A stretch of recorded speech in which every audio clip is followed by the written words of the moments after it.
A word on Saka. Sometimes when you reach an agreement on a contract and then it's not signed because, as we told you on Monday, it's going to take a long time because lawyers charge by the hour.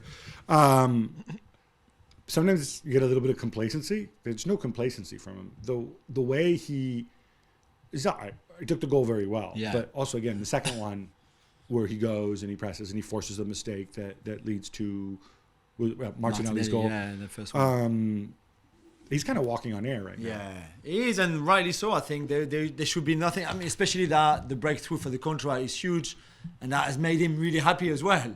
So there will be no reason why it would play on his mind. For example, the fact that the contract is not agreed or not signed yet, or there's all that uncertainty. It's not there. He's agreed to it in principle. Certainly, he knows that he's pledging his future to a team that is on the up and a club where he's been since he was like 7 years old, and he's very happy there. So it's actually the opposite, because before the game I thought, after all the news about the contract, I really expected him to have a huge game against Everton, and that's exactly what he did. And I even think that he can give so much more. I think he will get even better, because there's still a couple of times where he doesn't make the wrong decision, because he's so clever that he often makes the right decision. But there's something where it could have just worked even better for him, and he could have added even more to the game that I think is going to grow and grow even more in that kind of like leadership role. So I saw the numbers that were out there, and I have no idea if these are accurate or if you've got a sense, but they spoke of around £10 million a year. Yeah, so 200,000 a week. Yeah. And I always wonder about this, because 200,000 a week, Alba, of course, was on 1.5 times that, or even more than that when he was there. We saw Sadio Mane, we saw Mohamed Salah getting substantially more than that at a certain age. I kind of wondered about the psychology of it. Is it just that clubs won't go beyond a certain amount because it's a younger player, rather than looking at... Because it's also from where he started. So when you're on 70 a week, it's hard for the club. You can't multiply. I mean, you can, of course, multiply by 10 if you want, or by 8. But it's already difficult. If you go from 70 to 200, it's a hell of a pay rise. It's funny because they all say that, right? Like we've all spoken to directors of football clubs and say, oh well, but we can't do much more than triple his wages, no matter how good he is and whatever.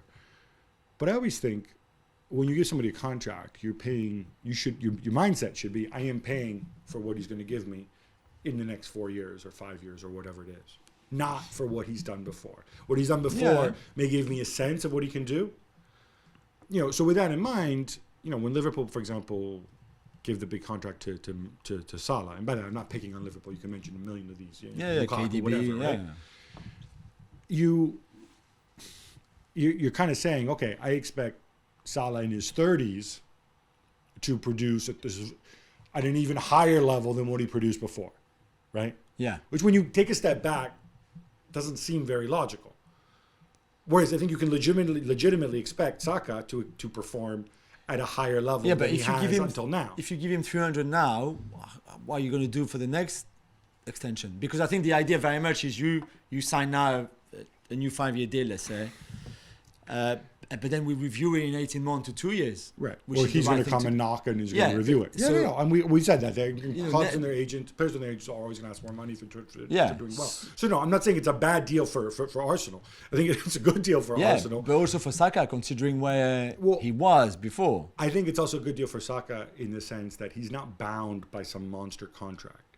Should things go wrong for him, should he go down the Jack Wilshere route and maybe require a move elsewhere, he's not going to be stuck in this massive contract where nobody can afford to get him either. So it has worked out. I just think there's still a ton of groupthink among agents and clubs based on how they value players and how they do contracts. And the guys at Chelsea say that they're being very innovative in this with all the new guys they signed. I'm really curious to see, apart from the 8-year deal, I'm really curious to see how that all pans out. Thanks so much for watching ESPN on YouTube. And for more sports highlights and analysis, be sure to download the ESPN app. And for premium content and live streaming, subscribe to ESPN Plus.